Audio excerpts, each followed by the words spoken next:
ఈశ్వర్ ఈ మొత్తం Chiranjeevi press note ఉందో అది మీకు చదివి వినిపిస్తాను. ఆ తర్వాత సత్యం ఏంటిది అబద్ధం ఏంటిది అనేది చాలా క్లియర్ తెలిసిపోతుంది. ఈరోజు డేట్తోని ఇది పత్రికా ప్రకటన.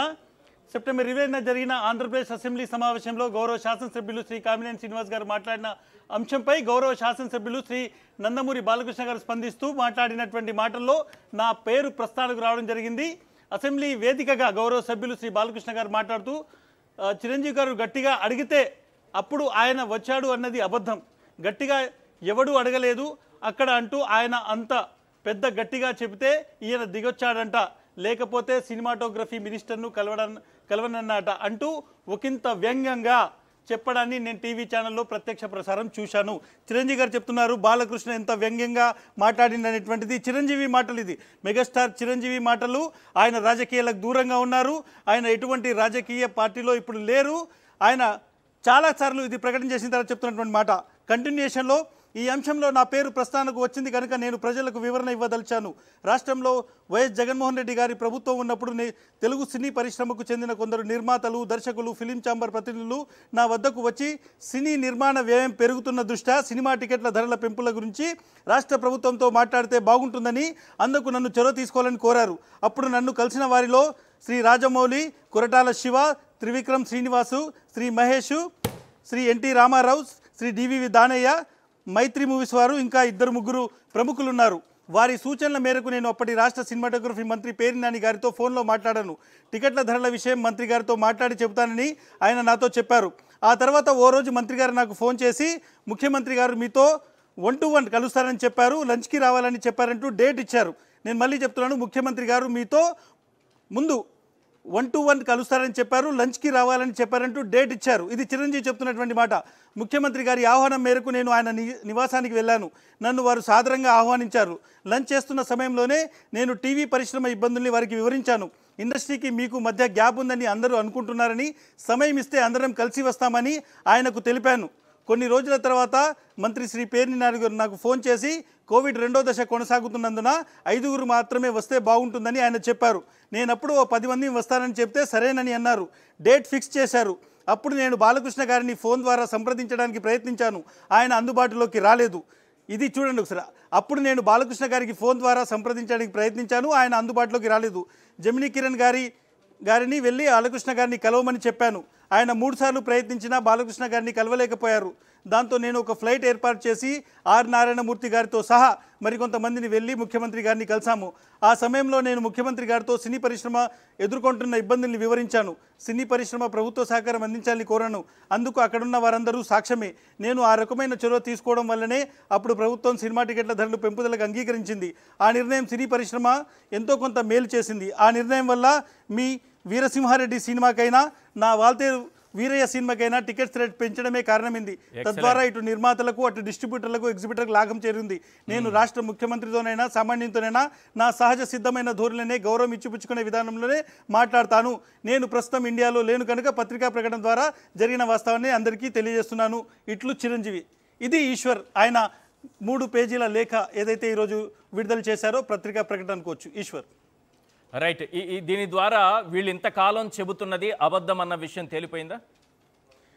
డెఫినెట్గా చాలా క్లియర్గా ఇందులో ఎక్కడ కూడా చాలా ఒక చివరి మాట మనం చూడొచ్చు. ఇక్కడ మాట్లాడినటువంటిది నేను రాష్ట్ర ముఖ్యమంత్రితోనైనా సామాన్యుడితోనైనా నా సహజ సిద్ధమైన ధోరణితోనే గౌరవం ఇచ్చిపుచ్చుకునే విధానంలో మాట్లాడతానన్నారు.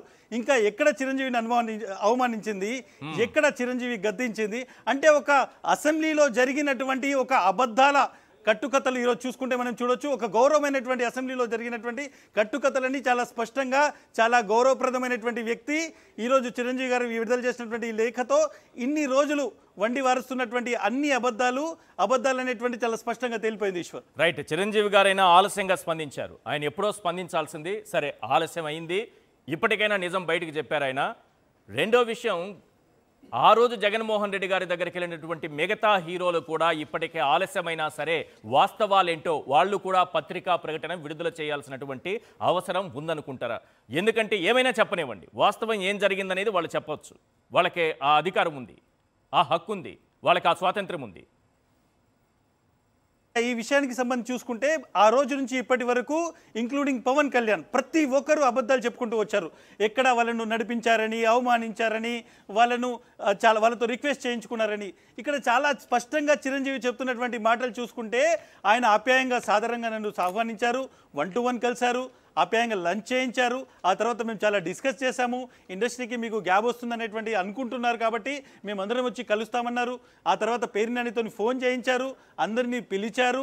5 కోవిడ్ ఉంది కాబట్టి 5 వస్తే బెటర్ అంటే లేదు 10 మంది వస్తే అంటే ఓకే అన్నారు. అక్కడ బాలకృష్ణ కోసం ట్రై చేస్తే బాలకృష్ణ కోసం చిరంజీవి ట్రై చేశారు. ఆ తర్వాత జెమినీ కిరణ్తో ట్రై చేయించారు. బాలకృష్ణ అందుబాటులోకి రాలేదు కాబట్టి మిగిలిన వాళ్ళందరూ వెళ్ళారు. బాలకృష్ణను ఇన్వైట్ చేయలేదు అనేటువంటి మాట ఈరోజు ఎమ్మెల్యే కామినేని శ్రీనివాస్ చెప్తున్నటువంటి మాట. సో ఎన్ని అబద్ధాలు ఉన్నాయి అనేటువంటిది ఈ చిరంజీవి ఇచ్చినటువంటి లేఖతో, ఆలస్యంగా వచ్చినటువంటి ఈ లేఖతోనైనా కానీ కనీసం ఇప్పటికైనా స్పష్టమవుతుంది. ఇప్పుడు ప్రజలందరూ, తెలుగు రాష్ట్రంలో ఉన్నటువంటి ప్రజలందరూ ఇన్ని రోజుల నుంచి ఎవరు ఎన్ని విధాలుగా అబద్ధాలు ఆడారు, ఎన్ని విధాలుగా వైఎస్ జగన్మోహన్ రెడ్డి మీద విషం కక్కారు అనేటువంటిది ఈ లేఖ చూస్తే చాలా స్పష్టమైపోతుంది. ఏంటి ఇతను ఈ కామినేని శ్రీనివాస్ ఎందుకు ఈ సందర్భాన్ని తీసుకొచ్చారు, ఏ సందర్భంలో మాట్లాడుతున్నారు? గతంలో ఇదే కామినేని శ్రీనివాస్ గారు పార్క్ హైత్ హోటల్లో నిమ్మగడ్డను రహస్యంగా కలిసినటువంటి వీడియోలు బయటకు వచ్చాయి. ఆయన ప్రజాస్వామ్యం గురించి ఏదో మాట్లాడుతున్నారు. ఏంటి, ఎందుకు ఇలా మాట్లాడుతున్నారు? నిన్నటి నుంచి ఇవాల్టి వరకు, నిన్న కూడా చూసాం, ఈరోజు చూసాం. డెఫినెట్గా మనం కామినేని శ్రీనివాస్ గురించి ఒక విషయం చాలా క్లియర్గా చెప్పాల్సి ఉంటుంది. ముఖ్యంగా ఎవరైతే శ్రీనివాస్ ఉన్నారో ఆయన ఏ పార్టీలో ఉన్నారు, ఏ పార్టీ కోసం పనిచేస్తున్నారు, ఆయన ఫిలాసఫీ ఏంటిది, ఆయన ఎవరి కోసం పనిచేస్తారు, ఏ వర్గం కోసం పనిచేస్తారు అనేటువంటివి పక్కన పెడితే డెఫినెట్గా ఈరోజు వచ్చినటువంటి సందర్భం ఏంటిది, సోషల్ మీడియాకు సంబంధించినటువంటి యాక్టివిస్టులను ఏ విధంగా అణిచివేయాలి అనేటువంటిది ఆయన చెప్తున్నటువంటి మాట. సోషల్ మీడియా యాక్టివిస్టులు ఉండకూడదు అంటే నిజాలు బయటికి రాకూడదు, ఎవరు క్వశ్చన్ చేయకూడదు అనేటువంటిది గౌరవ అసెంబ్లీలో జరుగుతున్నటువంటి సెషన్లో అది తీసుకొస్తూ ఎక్కడా లేని విధంగా ఇక్కడికి తీసుకొచ్చి జగన్మోహన్ రెడ్డి మనస్తత్వం గురించి చెప్తాను అని ఆయన ఈ అబద్ధాలన్నీ కూడా చెప్పారు. అబద్ధాలని పదే పదే నేను ఎందుకంటున్నానంటే చాలా క్లియర్గా చిరంజీవి చెప్తున్నారు. బాలకృష్ణ కూడా ఒక ఇంతగా మాట్లాడుతూ అక్కడ ఎవరు గట్టిగా అరవలేదని చాలా వ్యంగ్యంగా మనం చూడొచ్చు. చిరంజీవి గారు కూడా ఈరోజు లేఖలో అన్నారు, లేకపోతే సినిమాటోగ్రఫీ మినిస్టర్ను కలవడన్నాడట అంటూ ఒకంత వ్యంగ్యంగా చెప్పడాన్ని నేను టీవీ ఛానల్లో ప్రత్యక్ష ప్రసారం ద్వారా చూశాను.